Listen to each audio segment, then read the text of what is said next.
Which players should you be trading for in your dynasty leagues right now before the NFL playoffs?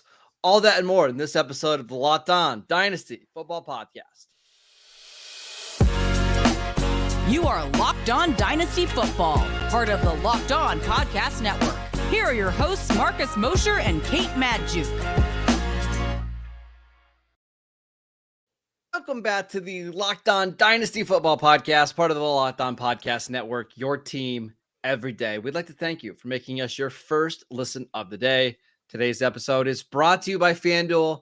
Make every moment more. Right now, new customers can get $150 in bonus bets with any winning $5 moneyline bet. That is $150 if your team wins. Visit FanDuel.com/lockedon to get started.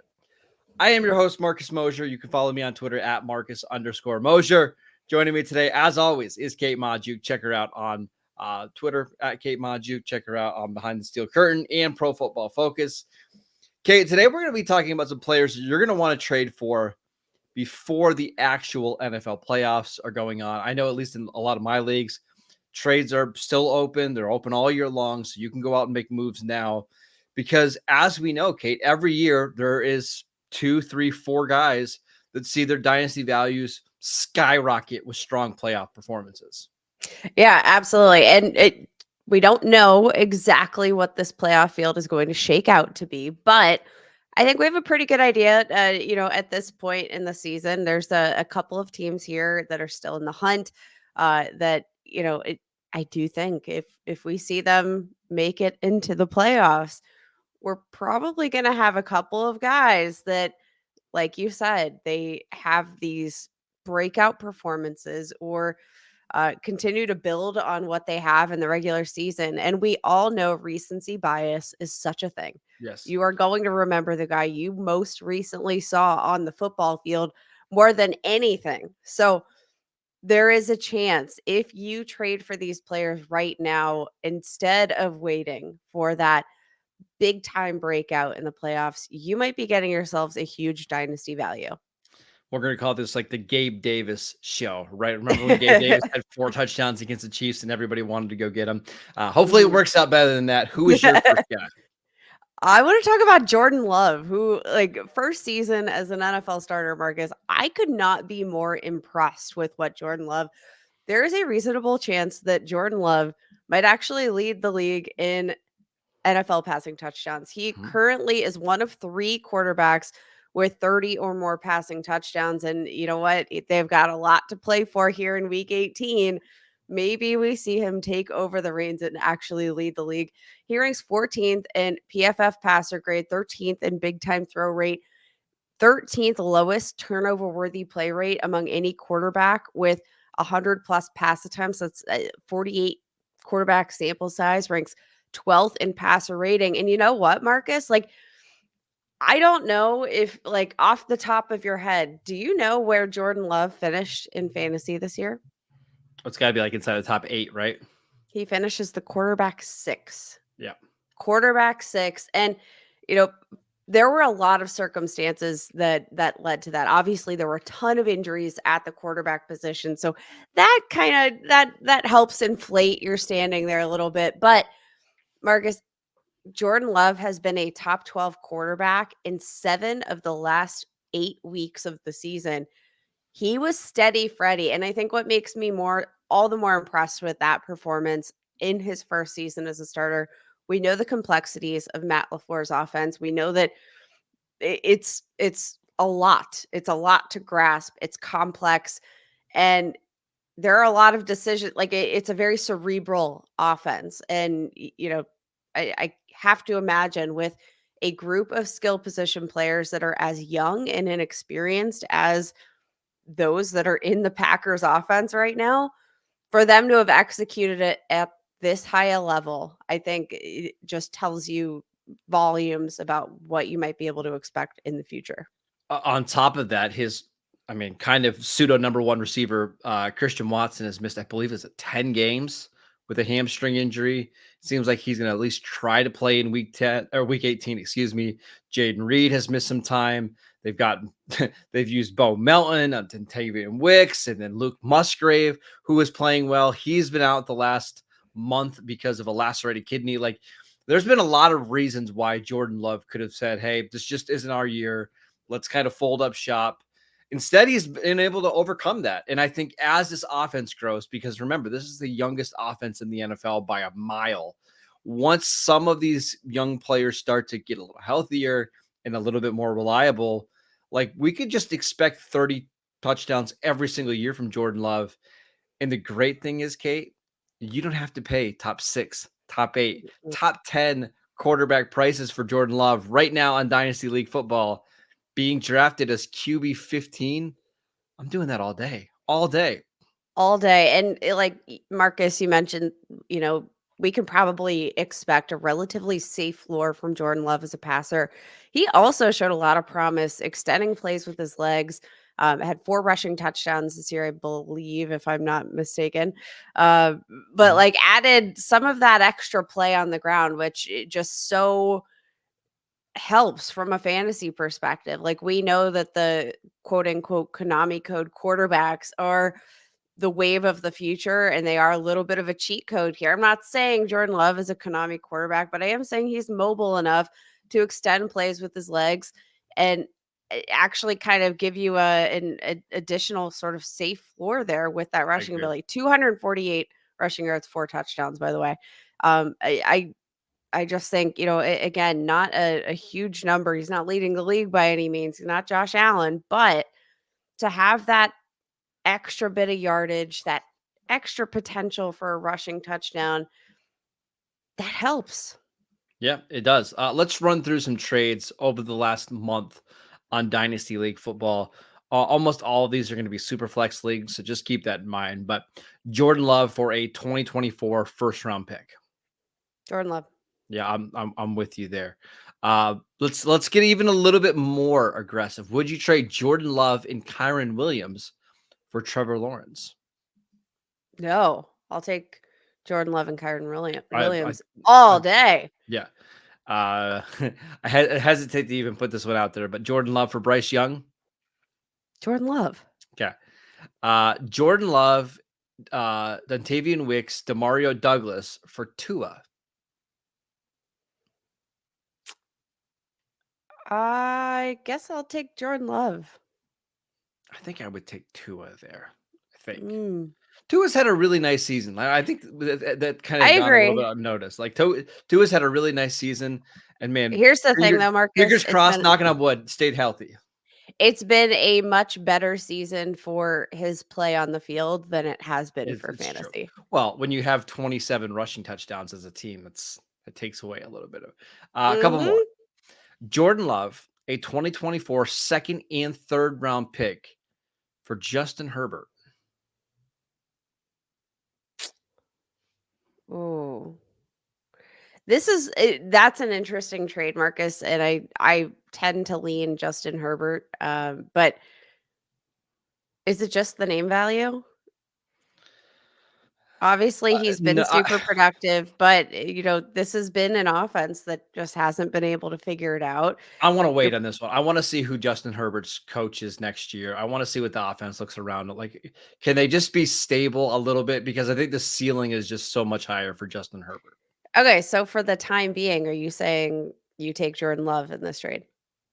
No, I'd take Justin Herbert. I'd take the Herbert side. I want to see what. I got a feeling the Chargers are going to have an offensive-minded head coach, and maybe they go out and get Ben Johnson. Maybe they go out and get somebody else like that. But I want to see what the Chargers look like with a functioning coaching staff paired with Justin Herbert before I give up on him. It's just, it's crazy because you have the monster contract. Obviously, the potential and upside is so huge for Justin Herbert, but it's just been a slog to see them put the entire package together. And Marcus, they bring in another head coach, another offensive coordinator. How many offensive systems is this guy gonna need to learn? To be fair, if he's able to master these, how many offensive systems in his short time in the league, when he finds one that actually complements and works out, it's probably going to be really magical. But man, it's been tough to watch. I still lean Herbert, but I do too. it's closer than I'm comfortable admitting. All right, let's move on to another player at a different position because the running back one is, man, that's a really fluid position in your dynasty leagues. So who should you be trading for before the playoffs? We will get to that next. This episode is brought to you by FanDuel. The NFL regular season is wrapping up, but there's still time to get in on the action with FanDuel, America's #1 sportsbook. Right now, new customers get $150 in bonus bets guaranteed when you place a $5 bet. That is $150 in bonus bets, win or lose. The app is so easy to use, and there's so many different ways to bet, like live same-game parlays. You can find bets in the new Explore tab. Plus, you can make a parlay in the Parlay Hub, the best way to find popular parlays, and so much more. You guys know how much I love the futures market. You can bet on who is going to make the playoffs still. We got a lot of huge games this weekend. Should be absolutely phenomenal. So visit FanDuel.com/LockedOn and make your first bet a layup. FanDuel, the official partner of the NFL.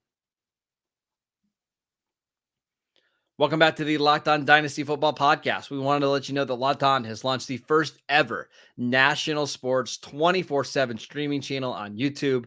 Locked On Sports Today is here for you 24/7, covering the top sports stories of the day with the local experts of Locked On, plus our national shows covering every league. Go to Locked On Sports Today on YouTube and subscribe to the first ever national sports 24/7 streaming channel. Okay, let's talk about the running back position because a lot of our top running backs kind of going into the fantasy playoffs probably aren't going to play. No Bijan Robinson. The Falcons have been eliminated. Obviously, no Breece Hall. Probably no Kenneth Walker. No Saquon Barkley. But who is the one running back that you do want to trade for in your dynasty leagues right now? I gotta roll with James Cook. And Marcus, I like every single moment that ticks by, I think is another wasted opportunity where you're not trading for James Cook, especially coming off back-to-back games where we saw some inefficiency, right? He was absolutely blowing things up heading into the fantasy playoffs. Just 100 plus yards week in, week out. There were no questions asked. We saw this team lean super heavily into the run after firing Ken Dorsey as offensive coordinator. And leaning into the run has been nothing but good for this team. And I think it's put them in a very favorable position, especially in terms of limiting turnovers and limiting some of those boneheaded mistakes that, hey, Josh Allen, we have seen made time and time again. But I mean, James Cook, just such an explosive running back, even despite a couple of really inefficient outings. You look at James Cook averaging 4.8 yards per carry on the entire season. He has been so reliable and just explosive in his second season, 1,500 scrimmage yards. And again, this is a guy that mid-season, his usage continued to kind of taper off. But I mean, you've got to look at this guy and say, okay, if this man gets 15 plus touches a game, which I think given how explosive he is, that's all he really needs, Marcus, that he's going to be a fantasy superstar. He ranks second among all running backs in yards before contact per attempt. You look at all of his yards after contact metric, not all of that impressive. You know why? Because he avoids contact, period. He's so explosive. If he gets to the second level, he's probably going for a touchdown. And I think looking at the Bills and when the Bills look at the way their season unfolded, there is a clear turning point in the trajectory of this team. And it's when they leaned into the run and they leaned into James Cook. And I think he is going to be a staple of this offense for years to come. Close out that rookie contract and ride high. So here's the only thing that I worry about. Do the Bills make the playoffs? I think so. So do you have them beating the Dolphins on Sunday night? Yes. Okay. So that would mean the Bills are in. I'm not quite so sure. I think your Steelers are going to beat the B team of the Ravens. And then I kind of think Miami's going to take care of business at home, which means the Bills would be out of the playoffs. And I think that's going to, I agree with you. Like if the Bills make the playoffs, I could just see James Cook going on this heater where he's getting 21 touches a game, because once you're in the playoffs, like you don't have to worry about conserving players and usage and all that stuff. He's just outside of Josh Allen. Like, sorry, Stephon Diggs, he's their best offensive player right now. So could they make it to the Super Bowl? And on the way to the Super Bowl, he has like 72 touches just because the Bills are riding him against some of these really good teams. I could see it. I also don't think it's all that unreasonable to think they just don't even make the playoffs altogether. But I think the point remains. Like, I think you want to go out and trade for James Cook I in your think, leagues. yes, you want James Cook. And just to be clear, NFL Next Gen Stats, playoff probability sitting at 94% for the Buffalo Bills. What's Uh, hard about that, though, Kate, is I think the NFL Next Gen Stats, they look at like Pittsburgh, Baltimore, and they don't know that Baltimore is going to be resting starters in that game. Really? Yeah, I don't think they know. NFL Next Gen Stats don't know that? Come on. I think they assume, but like, I think they're basing this off of Ravens and the Steelers so far. Interesting. Because if you look at like the New York Times playoff simulator, if you go put Pittsburgh beating Baltimore, Buffalo's odds to make the playoffs drop like through the floor. Then it's like a 50-50 proposition. Just do you beat the Dolphins on Sunday Night Football? But anyways, the point is, we want James Cook on our teams going forward because he is a dynamic player on an offense that should be really good. It's just how much are you willing to trade to go get him? I've got some pretty recent trades here from Dynasty League Football that I want your thoughts on. And these are all aggressive, but I don't mind it. So James Cook for a 2025 first round pick. James Cook, easy. Yeah, I agree on that one. James Cook for Mark Andrews in a tight end premium league. Depends on your positional need. Okay. This one's a little bit more interesting just because of what's happened over the last few weeks, but James Cook for Najee Harris and a 2024 second round pick. James Cook. Yeah, although Najee looks so much better over the last couple Najee weeks. looks like a different player. And so just to be clear, I'm a Steelers fan and I am the biggest Najee Harris fan there is. But I'm still taking James Cook there. So if that's if you guys need a sign, take my endorsement of James Cook as the definitive sign here, because you're not going to find somebody who loves Najee Harris and believes in the player and has been more encouraged by the way that he has looked in recent weeks than me. Yeah. But it's still James Cook for me. All right, last one. This one's really interesting for me. James Cook in a 2024 second round pick for Deebo Samuel. James Cook. I'd rather have Deebo there, but that was close because you're also getting another pretty good asset in that second round pick. But you're starting to see people be really aggressive going out and getting James Cook. I don't blame him at all. He's had a monster December. And Marcus, yeah. If you need to have any sort of thing, like that's how aggressive people are being right now. Oh yeah. Imagine if he goes on a postseason tear, you're not going to be able to trade for 100%. James Cook for much longer. And that's the whole point of this, right? I think if he gets the work that we're expecting to, his value is going to skyrocket. One other player who could see his value skyrocketing over the next month plays for the Baltimore Ravens, but he's currently a backup. We'll get to that next. This episode is brought to you by PrizePicks. PrizePicks is the largest daily fantasy sports platform in North America. It is the easiest and most exciting way to play DFS because it's just you against the numbers. Instead of battling thousands of other players, including pros and sharks, all you have to do is pick more than or less than on 2 to 6 player stat projections and watch the winnings roll in. PrizePicks is my favorite place to play DFS because there's so many different players and stat projections to choose from. Plus, PrizePicks even offers a reboot policy so that your entries stay in play, even if one of your players gets injured. So for football and basketball games, if you have a player who exits the game in the first half and does not return for the second, that player is rebooted. PrizePicks is the only daily fantasy sports platform with an injury insurance policy.